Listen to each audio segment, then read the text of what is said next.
বিড়াল মামার বেলুন ভ্রমণ।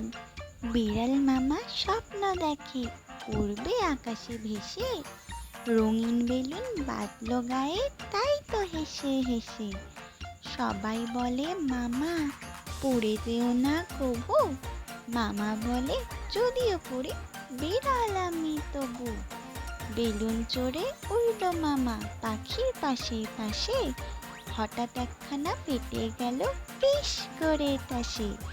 গুড়গুড় করে পড়ল নিচে এক নরম গাছ তলে, সবাই দেখে মামা ঘুমায় স্বপ্নে কথা বলে।